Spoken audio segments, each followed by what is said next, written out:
to Shirley Edelstein. Shirley, now the floor. Thank you so much. Good afternoon, everyone. My name is Shirley Edelstein.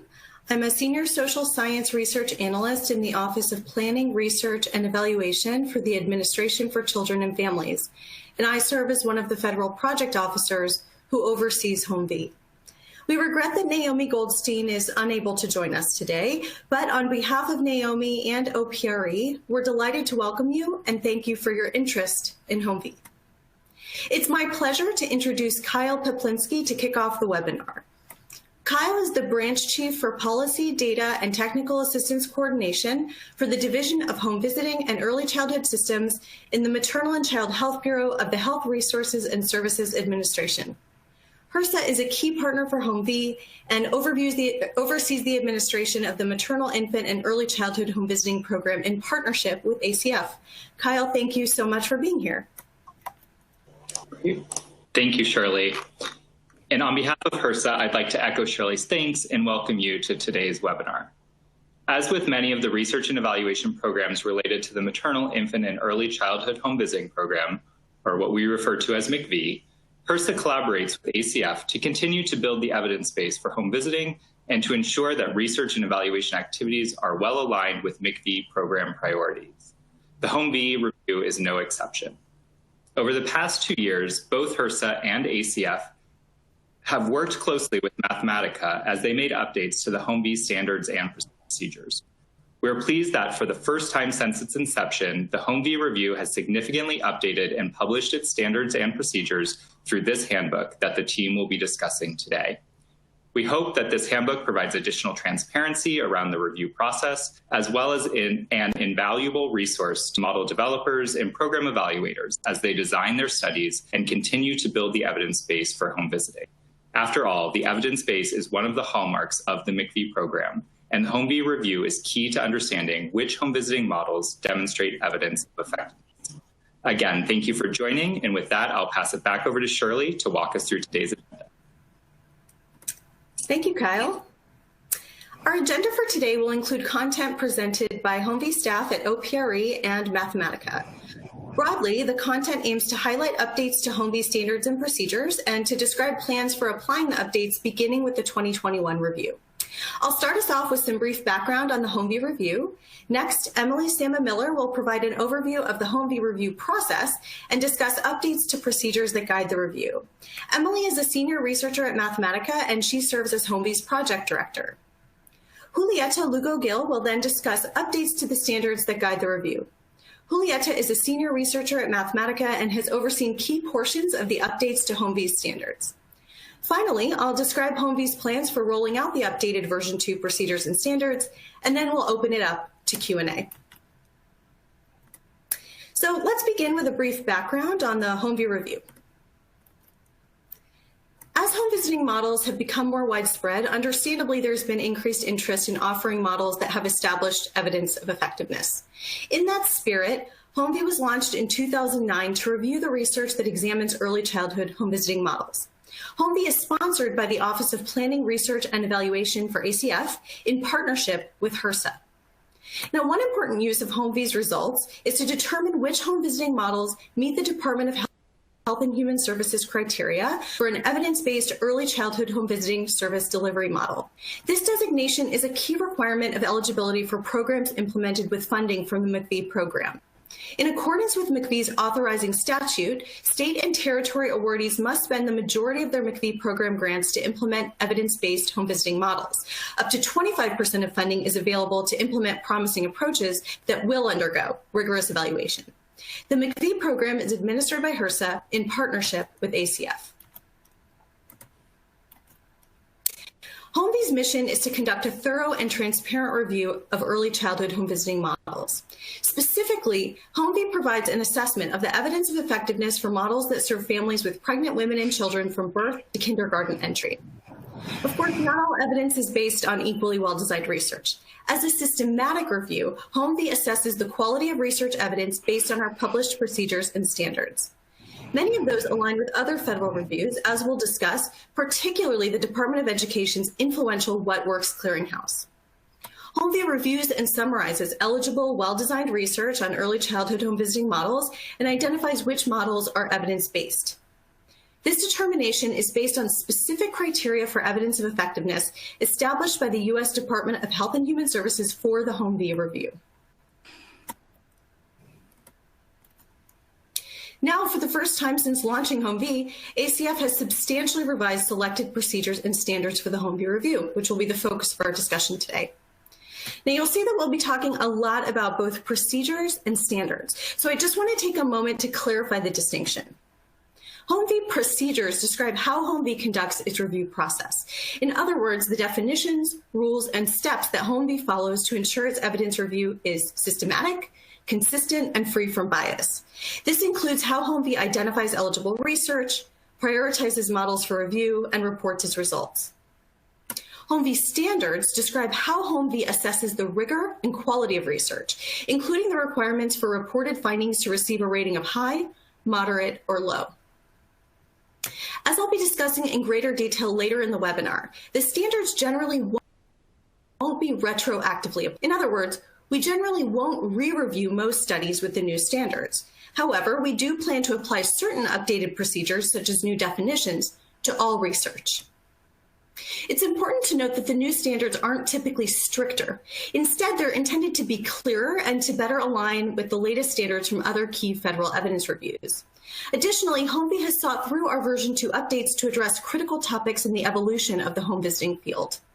Now I'll turn it over to Emily to provide an overview of the HomVEE review process. Thanks, Shirley. Before we dive into the revisions to the procedures and standards, I just wanted to take a step back and briefly summarize HomVEE's evidence review process. HomVEE uses independent staff to prioritize, review, and report on evidence of effectiveness. As a systematic review, HomVEE is structured to avoid bias. So specifically, HomVEE uses formal search and scoring procedures to select models and research for review, publish standards in the handbook to rate the quality of evidence of that research, and then publishes results on the HomVEE website for public viewing. Now, just a brief overview of the prioritization process, which we'll discuss in more detail later. Each year, HomVEE selects models to review within 2 tracks. Track 1 includes models that have not been found to be evidence-based in prior rounds of HomVEE reviews, including models that HomVEE has never reviewed before. And track 2 includes models that have previously been reviewed by HomVEE and have been found to be evidence-based. This process begins with identifying relevant research for review and then examining each manuscript to calculate the relative priority a model has for being reviewed by HomVEE. After HomVEE selects models for review, trained reviewers apply HomVEE standards to each manuscript. Reviewers rate the findings in each manuscript and use those ratings to rate the manuscript overall. Manuscripts that receive high or moderate ratings provide evidence that at least one finding in that manuscript is attributable, at least in part, to the home visiting model examined in the study that manuscript reports. HomVEE relies on the findings from these high and moderate rated manuscripts when applying HHS's criteria to identify evidence-based models. Those HHS criteria themselves, though, are unchanged in this update of the handbook. On the other hand, manuscripts that receive low ratings provide little evidence that the reported findings are attributable partly or as a whole to the home visiting model. Each year, after all manuscripts on prioritized models are reviewed, HomVEE assesses whether the model meets HHS's criteria for an evidence-based early childhood home visiting service delivery model, unless that model has already met those criteria in a previous year. HHS criteria focus on the number of favorable, statistically significant findings within and across research samples and outcome domains. each model receives its own assessment of evidence of effectiveness. Specifically, to be designated evidence-based, models must meet at least one of the following criteria. Either at least one high or moderate rated study shows favorable, statistically significant impacts in 2 or more of the 8 outcome domains, or at least 2 high or moderate rated studies using non-overlapping analytic study samples show 1 or more favorable, statistically significant impacts in the same domain. In both cases, the impacts must be found either for the full sample for the study, or if they're found for subgroups and not the full sample, they must be replicated in the same domain in 2 or more studies that have non-overlapping analytic study samples. Some additional criteria apply to models that have research only from a randomized controlled trial, and that additional information is available on the HomVEE website, on the HHS criteria page, as well as in the handbook that's posted in the publications area of the website. HomVEE reports effectiveness results and implementation details. So the results of the research reviews go in effectiveness reports that can be accessed on the Model Effectiveness tab of the website pictured here, and those are organized by model.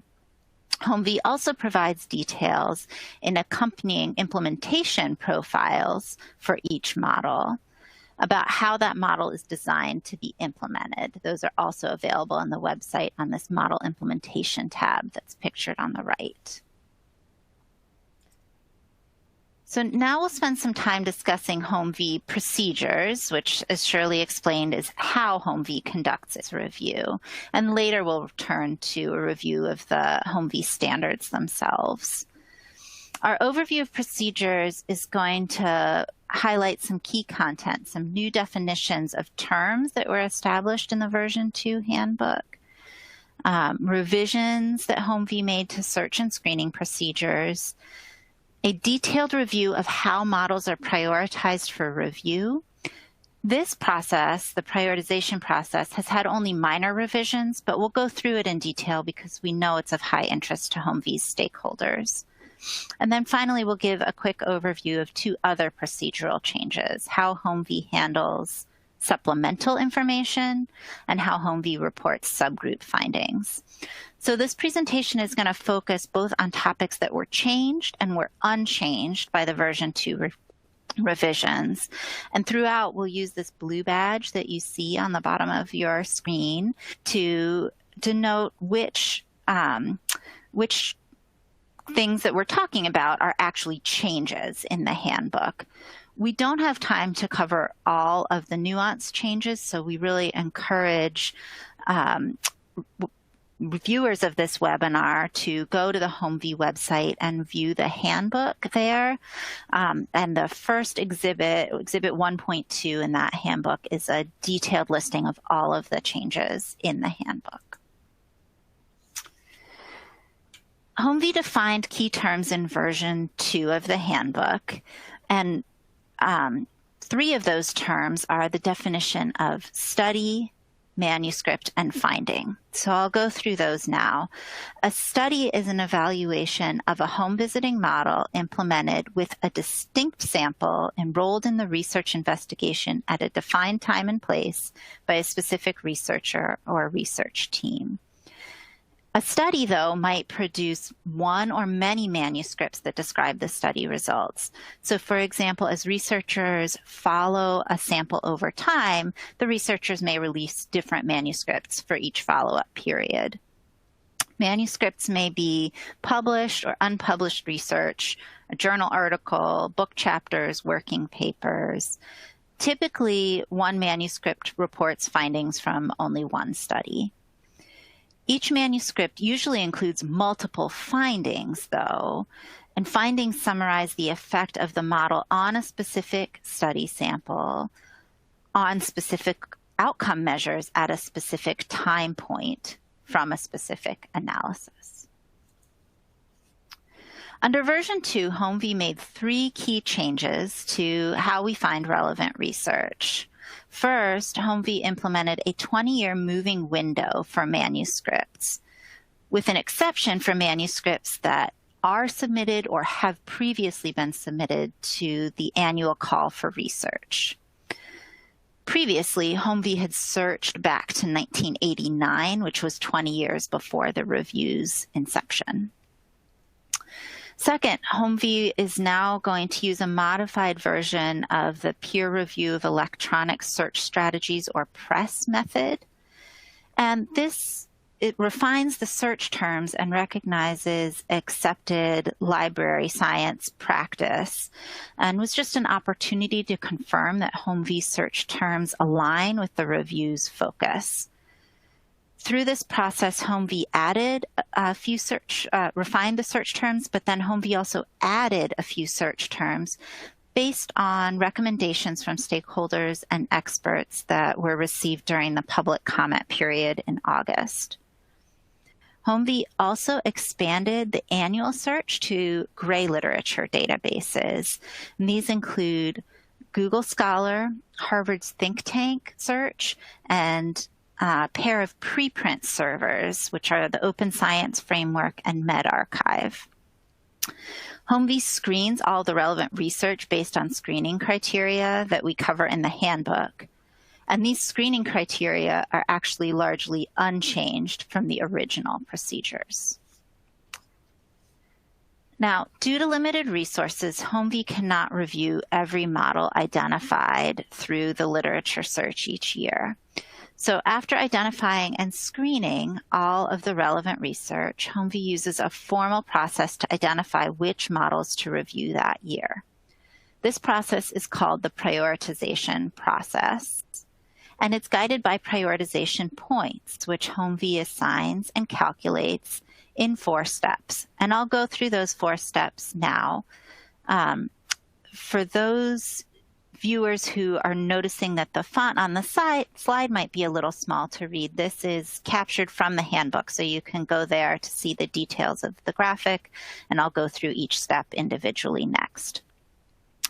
The process that we're using beginning with the 2021 review is largely unchanged from the process in place last year, although we did make some refinements to the point allocations based on the feedback that we got during the public comment period, and I'll discuss those changes a little bit later. The first step is to assign points to each eligible manuscript. That is, manuscripts that have passed the screening stage. HomVEE focuses on individual manuscripts rather than studies overall, because one study may span years or decades, and individual manuscripts reflect the volume of new research that's being produced about a model and the current state of the evidence base. At this stage, HomVEE assigns manuscript points based on the information in the title and abstract of the manuscript, and these points emphasize well-designed impact studies, as well as larger sample sizes, outcomes of interest, and populations of interest that are aligned with the criteria in McVee's authorizing statute. Each manuscript at this stage can earn a total of 6.5 points based on the 6 criteria shown here. For study design, manuscripts that report findings from randomized controlled trials, or RCTs, single case designs, and regression discontinuity designs receive 3 points, whereas manuscripts that report findings from non-experimental comparison group design studies receive 2 points. For sample size, manuscripts receive 1 point if the total sample size is 250 or greater. For outcomes of interest, manuscripts receive 1 point if they examine outcomes in 4 domains for which HomVEE historically has seen comparatively less research. And then for sample location, manuscripts receive a half point if the entire study sample was in the United States at the time the study was conducted. Finally, for populations of interest, manuscripts receive a half point for each of the entire study sample being indigenous or the entire sample being one of MCVEE's priority populations named in the authorizing statute. With the latest update, HomVEE adjusted the relative point value assigned to each manuscript for populations served. And this was in response to stakeholder feedback during the public comment period that emphasized the importance of carefully considering which populations should get points from HomVEE at this stage. Specifically, we increased the points assigned to manuscripts that examine indigenous populations and MCVEE priority populations. After assigning manuscript level points, the second step is to assign model level points. And these model level points are based on criteria related to MCVEE program eligibility requirements. This increases the chance that models could be eligible for MCVEE funds, and that those models that could be eligible would be prioritized for review. We assign model level points based on information from model websites, model developers, and information HomVEE has learned about the model in previous years of review. Each model can earn up to 4 points. 1 point for being associated with a national organization or institution of higher education. These can be inside or outside of the United States. 1 point for being currently active or available to serve families. 1 point for being implemented for at least 3 years. And models can receive this point even if they are no longer currently active. And finally, 1 point if there's implementation support available in the United States. We assume that international models have implementation support in the United States if they've already been implemented in the United States or if the developers confirm that they would support implementation in the United States. After assigning manuscript and model level points, the third step is to calculate a prioritization score for each model. And to do this, we first sum the manuscript level points for all manuscripts about the model. And at this stage, we group all manuscripts about related versions of a model together into one combined score. Models that have more eligible manuscripts then tend to receive more points. This prioritizes models with larger volumes of unreviewed research. Next, we sum the manuscript level point total and the model level points, and this becomes the unadjusted point total for the model. Then we adjust the model's point total, as I'll describe next.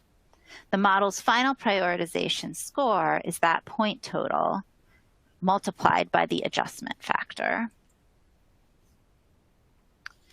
Now, the adjustment factor depends on the timing of the last review and which track the model is in. So this slide describes 3 different weights that a model could receive. Models that were reviewed in the previous year receive a weight of 0, which lowers their prioritization score to 0, and therefore a model will not be reviewed in 2 consecutive years. Models that were not reviewed in the prior year and are in track 1, that is, HomVEE hasn't identified those models as being evidence-based, those models receive a weight of 1. So these scores are equal to the unadjusted point totals based on manuscript and model level points. And then finally, models not reviewed in the previous year that are in track 2, those models that are evidence-based already, are adjusted by a weight based on the year they were last reviewed. And this weight is higher for models that were reviewed less recently. So that increases their scores relative to models that were reviewed more recently. In this way, HomVEE gives more priority to models that were reviewed longer ago when all other things are equal. So for example, the prioritization score for a model considered for review in 2021 that was last reviewed in 2017 would be multiplied by 1 plus 1/10 times 2021 minus 2017, all of that squared, is 1.96. That's roughly double the score of the unadjusted point total. After calculating the final adjusted prioritization score for all models, HomVEE sorts the models from highest to lowest separately in each track. And then the final step is to gather more information about top scoring models in each track and update those scores. For the top scoring models, we do 3 things. First, conduct a second focus database search looking only for model names to identify any additional manuscripts about the model that our search terms might not have captured. Any eligible manuscripts identified get added to the model's point total. Second, examining the full text of all of the eligible manuscripts about top scoring models to just confirm the top scoring model's points at the manuscript level. And finally, updating the model's prioritization score based on any newly identified research and the full text screening. Last, using these final updated adjusted prioritization scores, HomVEE resorts the models separately in each track and then selects models for review, starting with the highest prioritization score and moving down the list in order. The number of models selected in each track depends on the project resources that HomVEE has available in any given year.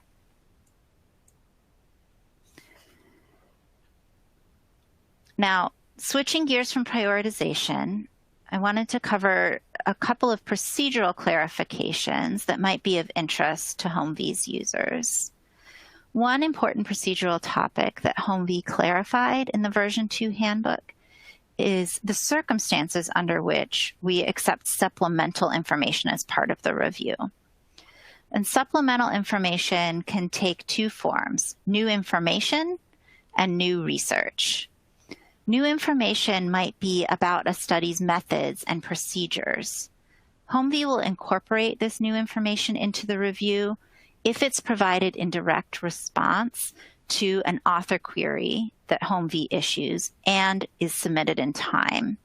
If the author doesn't respond to an author query from HomVEE in time for the reviewers to examine that information during the same annual review cycle, then authors can wait until HomVEE releases the annual review results, and at that point ask HomVEE to consider the new information through the reconsideration of evidence process. In contrast, new research could be additional findings or new analyses of research in a previously reviewed manuscript, or maybe could be an entirely new set of findings. HomVEE treats all new research as a submission to the next year's call for research, unless it's requested by HomVEE, in which case it would be incorporated into the review, as I described earlier. The second procedural clarification I wanted to go through relates to subgroup findings. Version 2 of the HomVEE handbook clarified the definition of subgroups and how subgroups would be reported. So a subgroup is defined as a subset of the overall sample examined in the study. This is an analytic choice. It's different from defining a subgroup as a subset of the overall population. For example, if a study included mothers of all ages, but also examined how the home visiting model affected teenage mothers specifically, HomVEE would treat the findings for teenage mothers as subgroup findings. However, if the overall study only enrolled teenage mothers, HomVEE would not treat the findings for teenage mothers as a subgroup finding. Replicated subgroups, HomVEE defines as those with an identical definition in 2 non-overlapping research samples. So, for example, subgroups that are defined by cohort or time or location are not replicable, and HomVEE and the HHS criteria are really focused on replicated subgroups for a specific reason. While researchers may examine an analytic subgroup because they're interested to learn about a subset of a population, the goal of the HHS criteria is to ensure that program impacts are replicated consistently for an outcome domain, because this type of replication supports confidence that the evidence of effectiveness is not due simply to chance.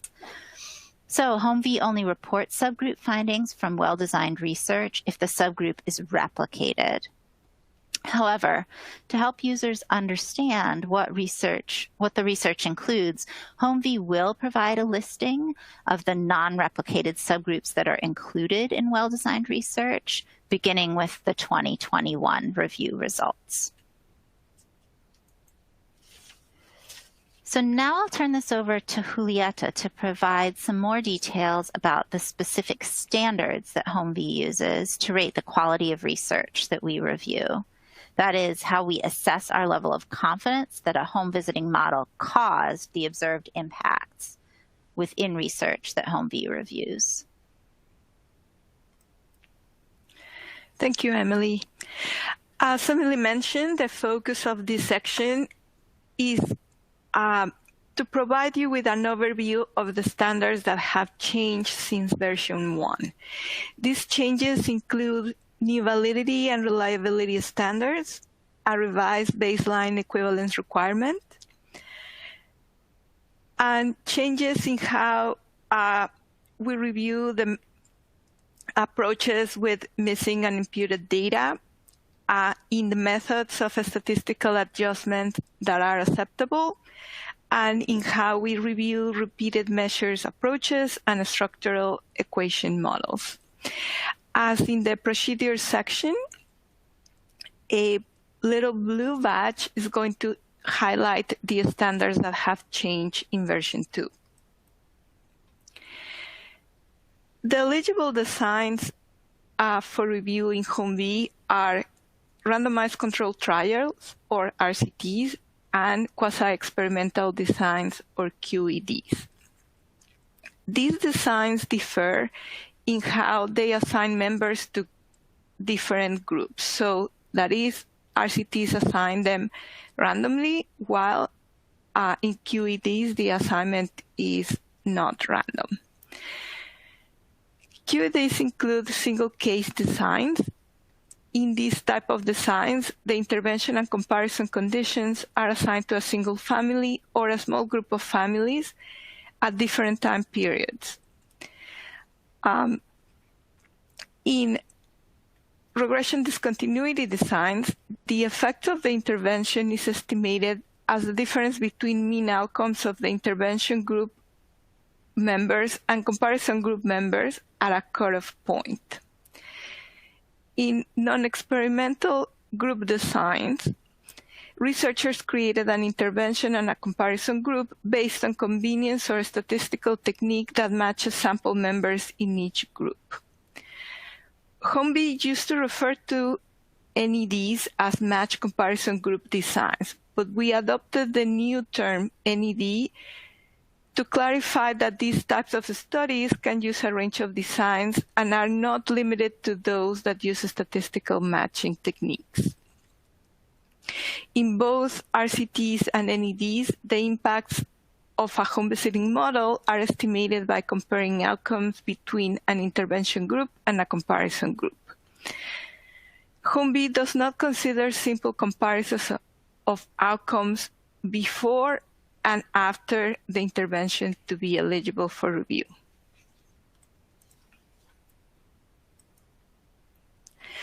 As we mentioned earlier, HomVEE rates findings from manuscripts, and these findings generally compare outcomes from an intervention group that received a home visiting intervention to outcomes for a comparison group that did not receive the intervention.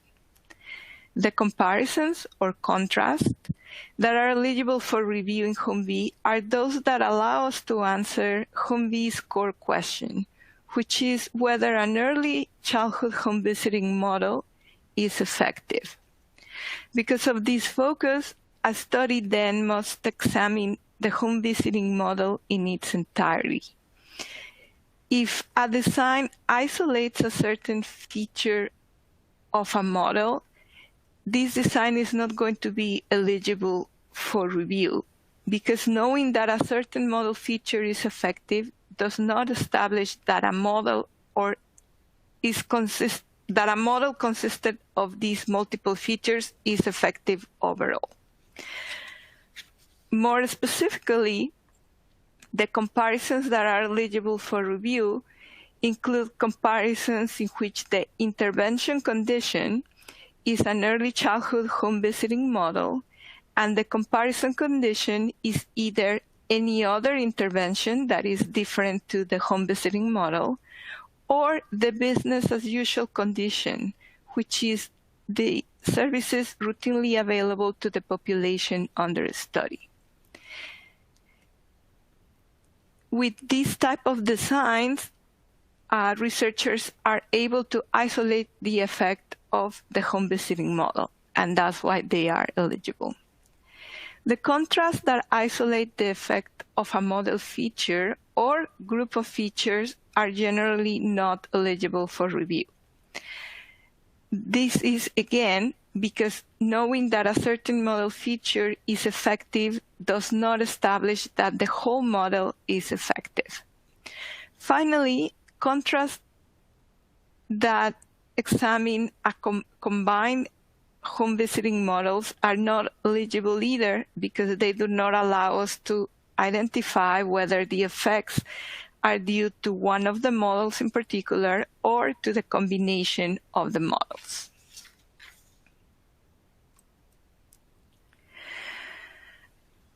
Another new standard is that the outcomes measures must now demonstrate face validity and reliability. In version 1, HomVEE only required that outcomes fall within one of HomVEE's 8 outcome domains of interest. Face validity means that the measure is clearly described and that it appears to be measuring the concepts that it seeks to measure.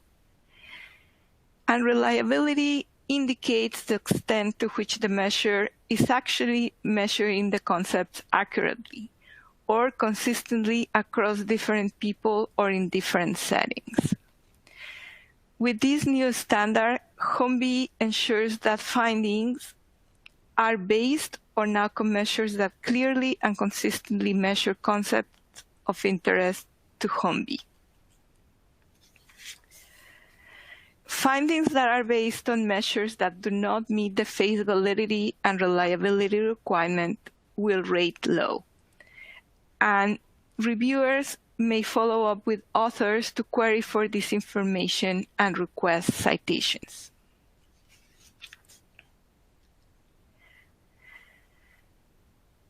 Some analytic approaches are not eligible under the new standards.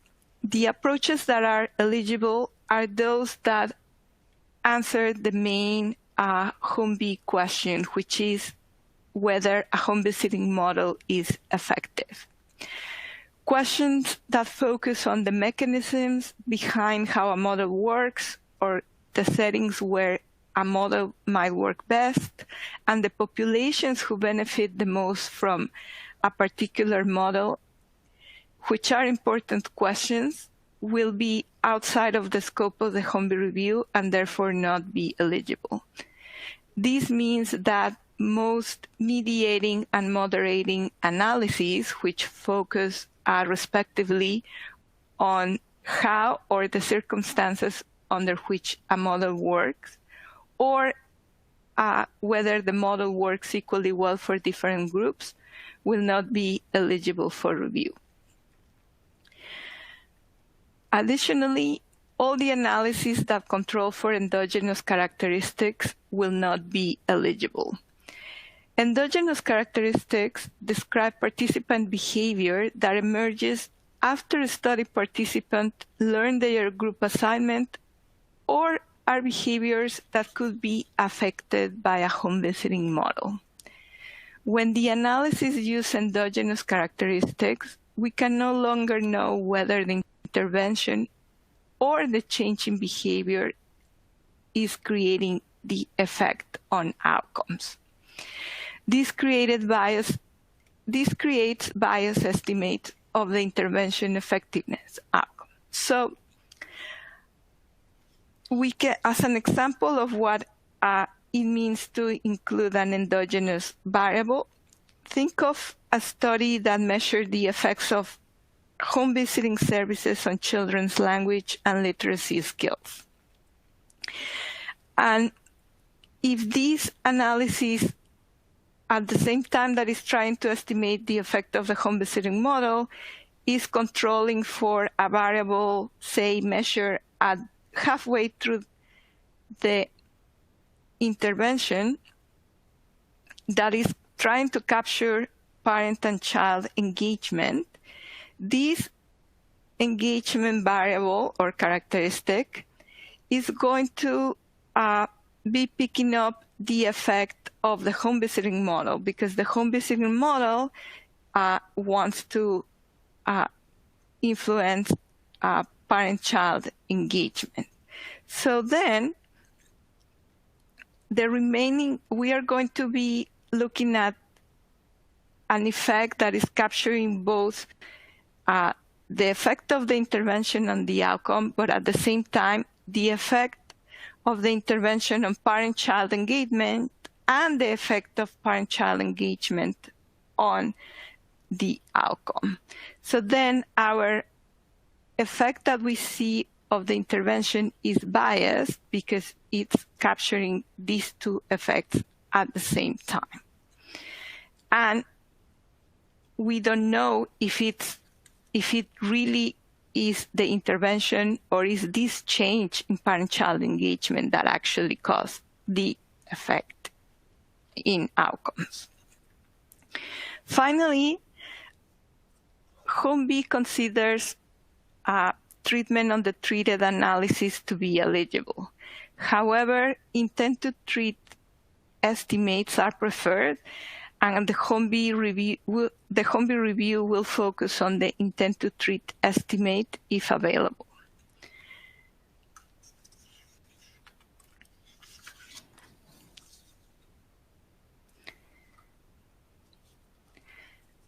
The new standards also include a revised baseline equivalence requirement for RCTs and NEDs. We need to establish baseline equivalence so that we can make sure that if we observe an effect of a home visiting model, that effect can be attributed to the home visited model and not to differences that existed between the intervention and the comparison groups. So the new standards include the following. Low attrition RCTs no longer need to establish baseline equivalence or control for baseline variables to achieve a high rating. This is because RCTs use random assignment to create intervention and comparison groups. Because of that, the groups are expected to be equivalent across both measured and unmeasured baseline characteristics, if attrition is low and randomization has not been compromised. All RCTs that have high attrition or have a compromised design and NEDs still need to establish baseline equivalence to achieve a moderate rating. That is because whenever there is no randomization or the randomization is compromised, we cannot be sure that the two groups are equivalent on unmeasured baseline characteristics, even if they are equivalent on measured baseline characteristics. So the new standards still require that baseline equivalence of the analytic sample is established on baseline measures of the outcomes, on measures of race and ethnicity, and on socioeconomic status measures. However, we have included two different changes. The first change is that maternal education was promoted to be a preferred measure of socioeconomic status. So along with income, earnings, and poverty levels according to federal thresholds. The second change is that to verify baseline equivalence, HomVEE will look now at effect sizes and will no longer look at statistical significance of difference in means. That is, it will no longer look at p-values. An effect size measures the magnitude of the difference between intervention and comparison groups on a baseline characteristic, and it measures it in standard deviation units. For example, an effect size equal to 0.14 will indicate that the mean value of a baseline variable for the intervention group is 0.14 standard deviations away from, which means below or above, the mean value of the baseline variable for the comparison group. The way in which HomVEE now looks at effect sizes is the following. If an effect size is greater than 0.25, that means that the intervention and comparison group are very different. So that means that this effect size is too big. So the intervention and comparison group will not meet the baseline equivalence requirement. And a finding that has this baseline difference will rate low. If a baseline effect size is equal or greater than 0.05, both lower or equal to 0.25, if the analysis includes an acceptable statistical adjustment for the baseline characteristic or outcome, then the finding can rate moderate. And if a baseline effect size is lower than 0.05, then the finding will meet the baseline equivalence requirement and it will not require a statistical adjustment. And the finding can rate moderate.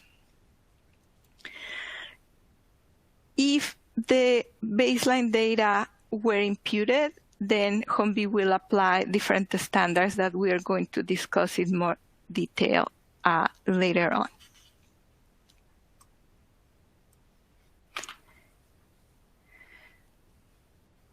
Only some statistical adjustments for baseline characteristics are acceptable.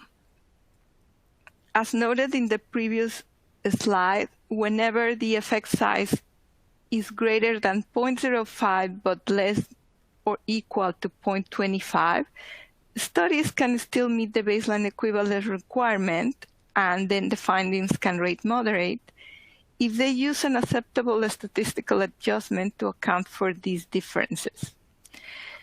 The reason for this is that whenever the differences are too large to ignore, so that means in the 0.05 to 0.25 range, we can no longer be confident that the intervention, rather than these differences, are leading to the observed impact estimate. However, these differences are not so large that they cannot be accounted for with a statistical adjustment. The acceptable analytic methods to adjust for baseline differences include regression adjustments, analysis of covariance or multivariate analysis of covariance. They also include estimating impacts only for groups defined at baseline. So for example, ever had a baby compared to never had a baby. Repeated measures analysis of variance or multivariate analysis of variance. Please note that these approaches are subject to other requirements. Other acceptable approaches include growth curve modeling, and if they meet additional conditions, such as having a correlation of 0.6 or higher and being the same, or including the same measure of the outcome at baseline and follow-up, other methods are acceptable, which include gain or change scores, difference in difference adjustments, and fixed effects for individuals.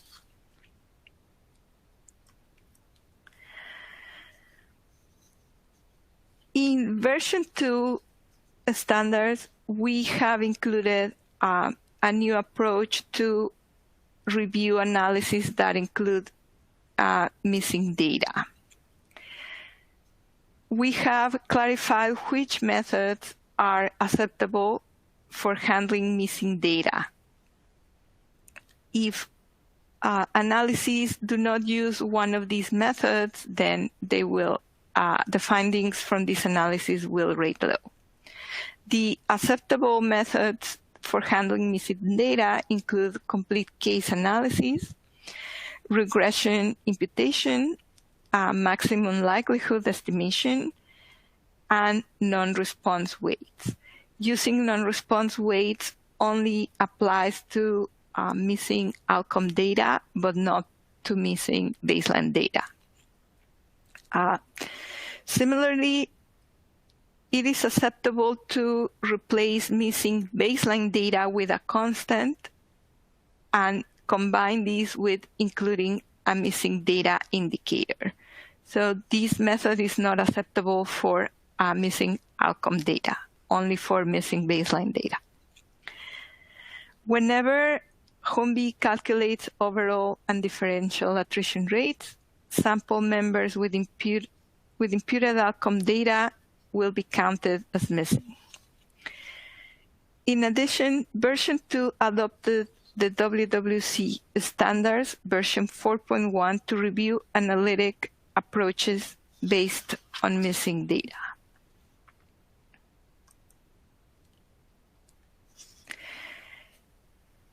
These new standards require that, in addition to using an acceptable method of imputation, QEDs and NEDs have to limit the potential bias from imputed outcome data,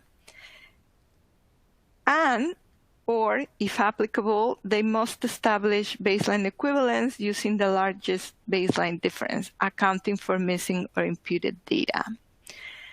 The version 2 HomVEE handbook and the video link in this slide include more details on the new approaches to and standards to review analysis with imputed data.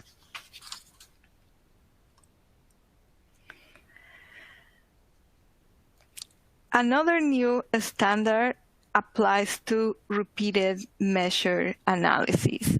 In this type of analysis, researchers measure outcomes of the research sample at several points in time, with the goal of charting the sample growth over the course of the intervention and sometimes beyond the end of the intervention.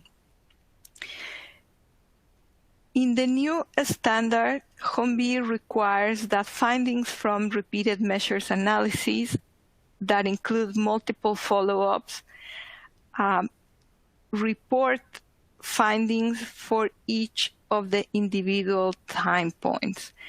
That is, the analysis must report findings for each of the individual follow-ups. If these findings are not available, then the findings will not be considered eligible for review. Whenever the findings at each individual time point are available, HomVEE will assess and assign a separate rating to each finding at each individual time point. If the findings are not reported in the manuscript for each of the individual time points, then HomVEE will query authors to ask for this information at each time point. In case authors do not respond to the author query and the only available impact estimate is an impact estimate for combined time points, then this combined time point estimate will not be considered eligible for review.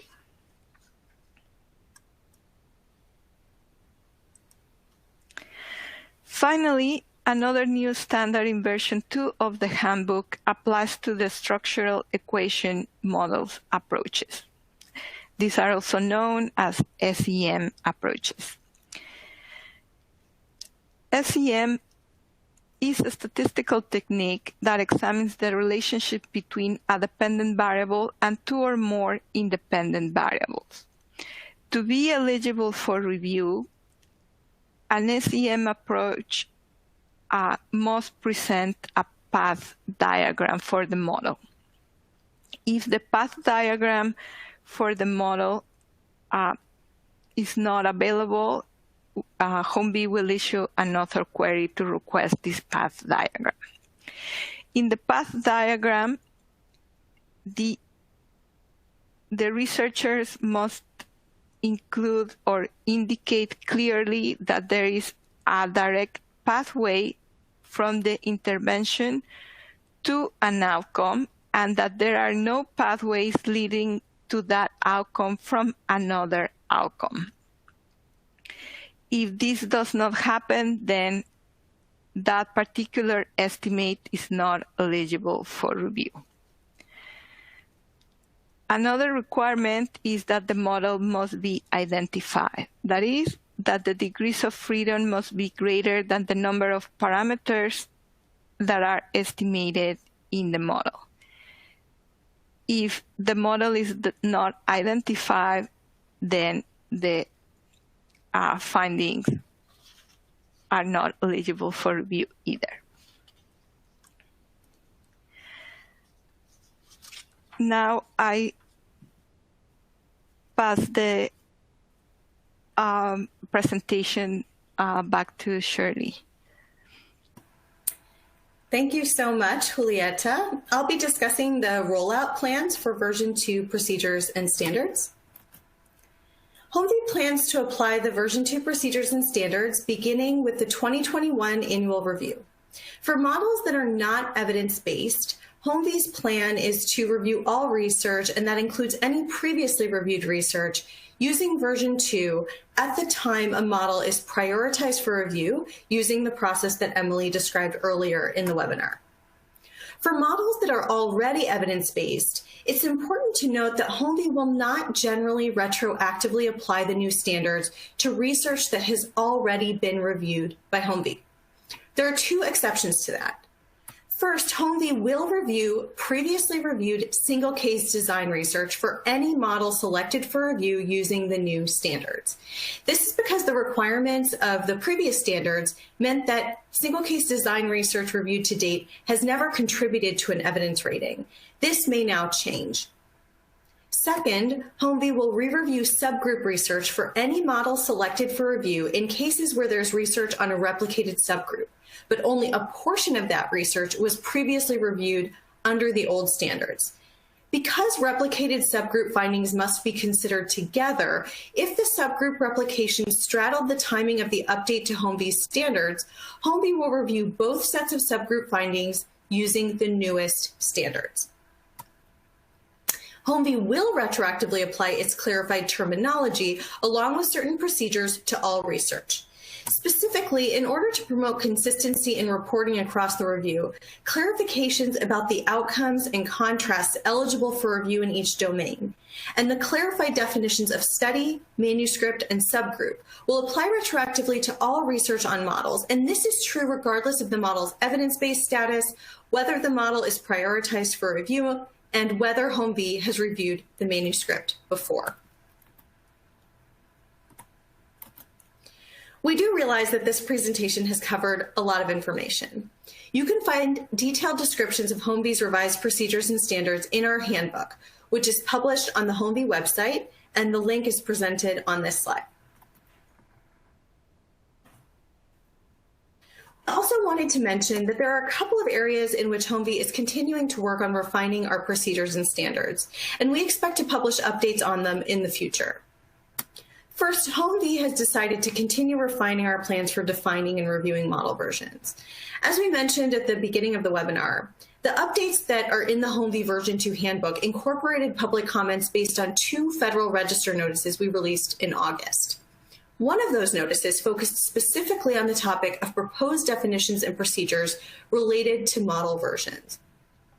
This is a really important issue for HomVEE and for the field as a whole, and we really appreciate all of the very thoughtful comments we received. Based on those comments, we decided it would be best to take more time to refine our approach before moving forward with a new way of defining and reviewing model versions. Second, HomVEE is continuing to work on some updates related to the revised procedures and standards for single case design research. Some of the changes that we adopted in the version 2 handbook require updates to our procedures for applying the HHS criteria to single case design research. Currently, we're working with methodological and home visiting experts to develop an approach to this. Additionally, I want to mention that next month, HomVEE expects to release a brief summarizing key public comments in response to the 2 Federal Register notices and HomVEE's approach to addressing them in the final version 2 handbook. We expect that to be available on our website in the coming month. Now we'll turn it over to Emily, and we'd like to open up the Q&A.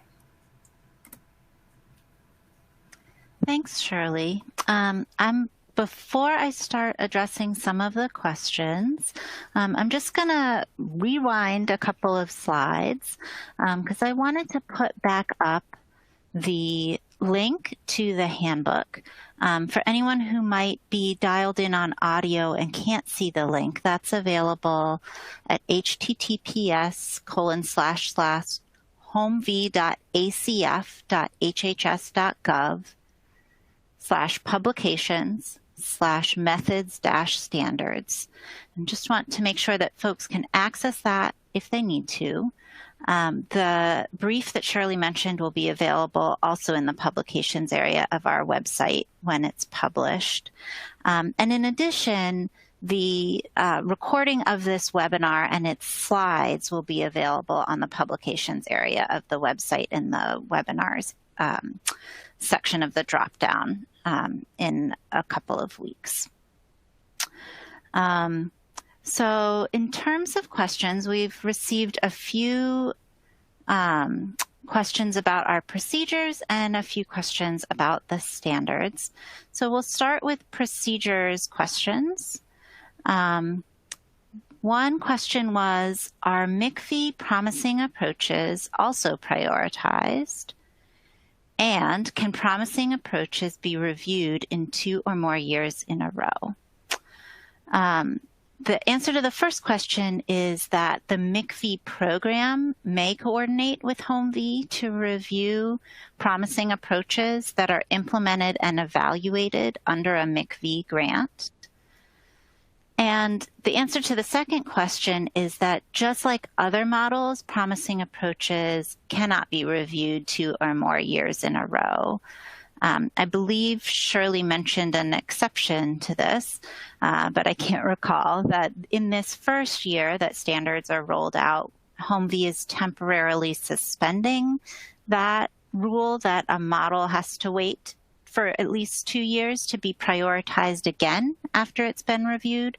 So models that were reviewed last year are eligible for prioritization this year when normally they wouldn't be.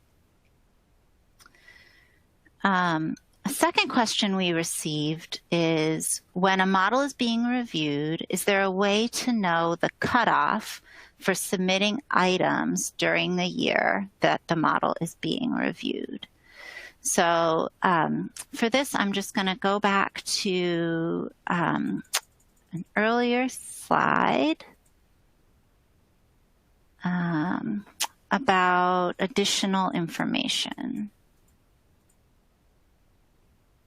Share that one with you.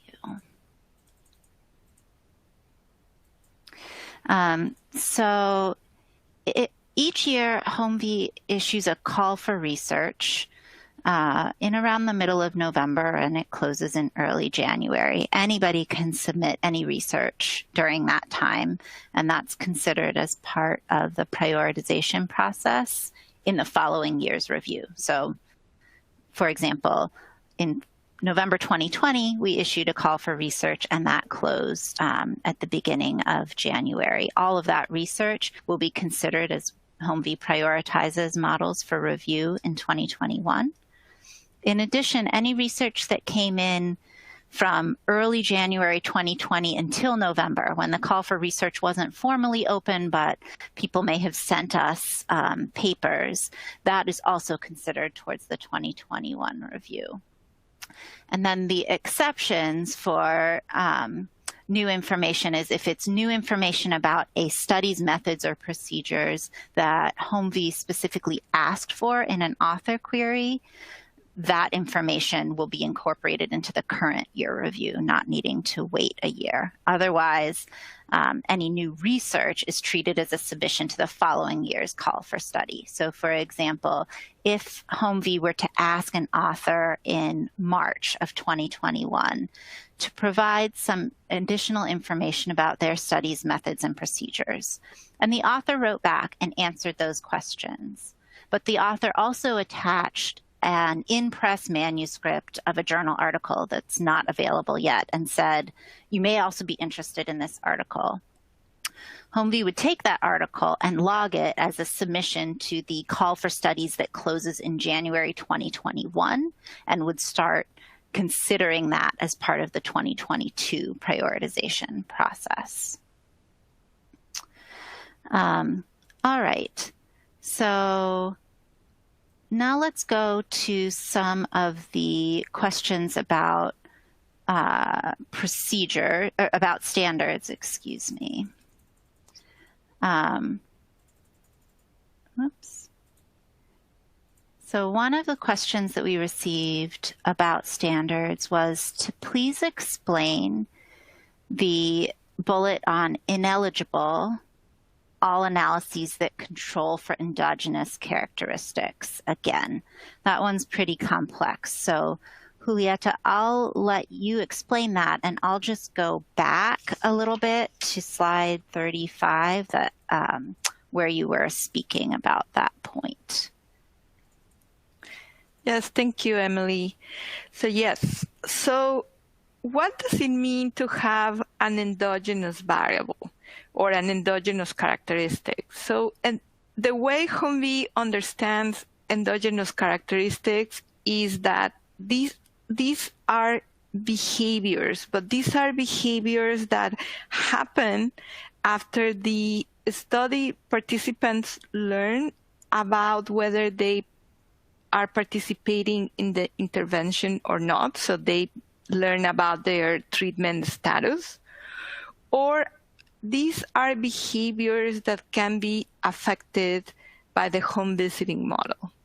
So if we include one of these endogenous variables as a control in, say, a regression where we use to estimate the impacts, we are controlling for something that is related to the intervention itself. So then if we happen to see an impact of the intervention, we won't know for sure whether this impact occurred because of the actual intervention, which will be the home visiting model, or it occurred because the participants changed their behavior. So that's why we do not want to include these variables. So in the example that I mentioned before, I can try to give more details and explain it better.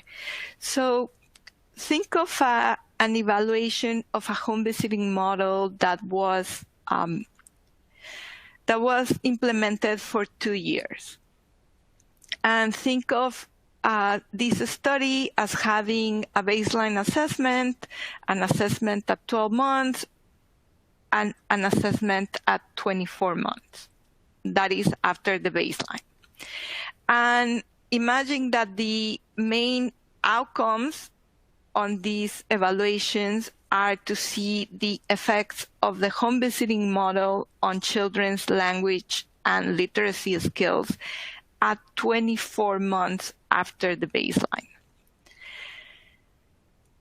If in this example, the researchers in doing their analysis of the impacts of the home visiting model also control for a variable that measured parent and child engagement, say in the middle of the implementation at 12 months,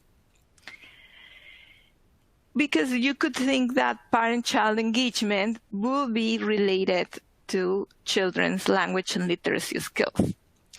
But if they happen to include that variable, parent and child engagement 12 months after 12 months of receiving home visiting services is going to be influenced by the home visiting intervention.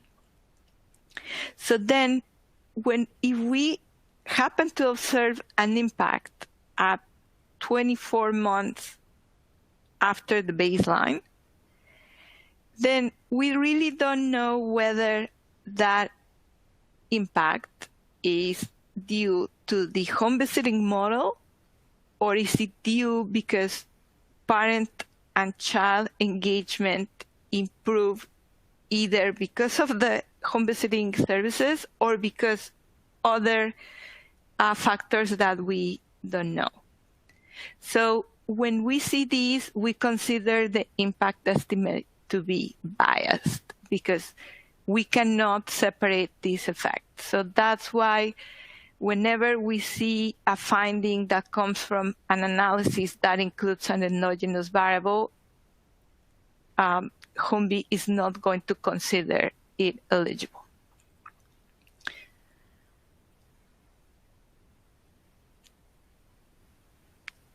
Thanks, Julieta.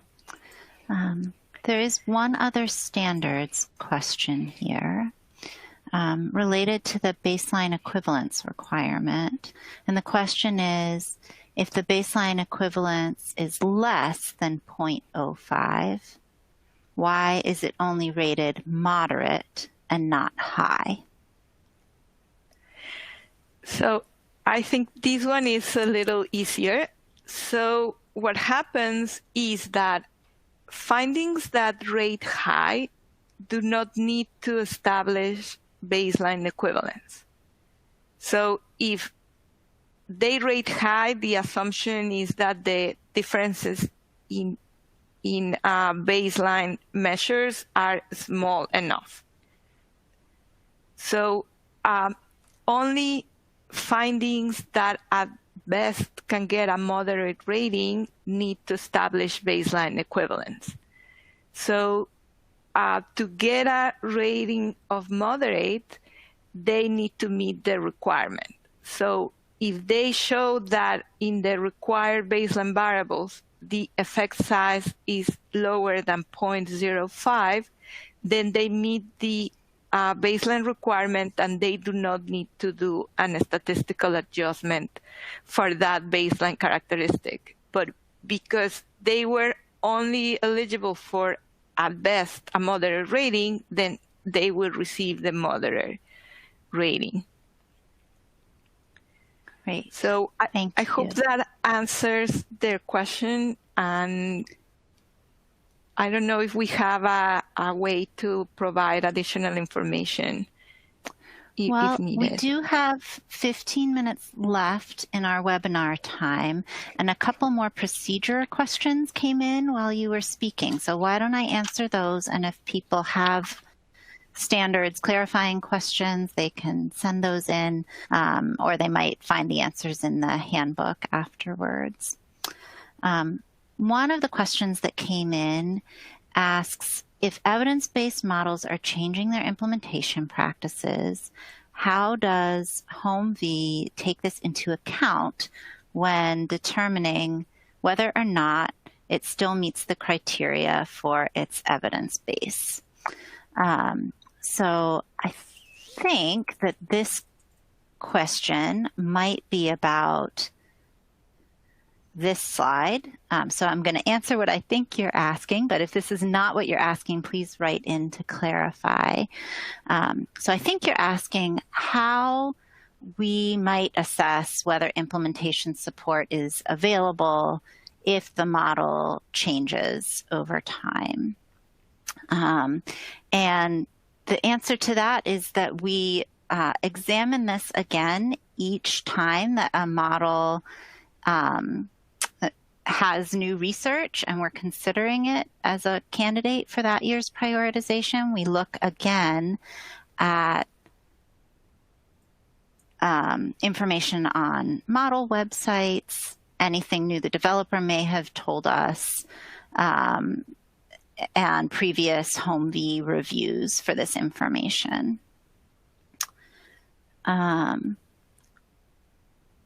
One other simpler question that came in about procedures is when model information becomes available and posted on the HomVEE website. HomVEE releases the track 1 results each September by September 30th. And that's for models that are not yet evidence-based, although if they become evidence-based in that year, that September release is when that will be announced. And then the track 2 results for models that already had been evidence-based are released in December each year. Let me go back over here and see what other questions may have come in. I think, Julieta, the question about baseline equivalence was answered, so that's good news. I'm not seeing any additional questions here, and I'll just pause for a moment and see if anybody wants to raise any questions.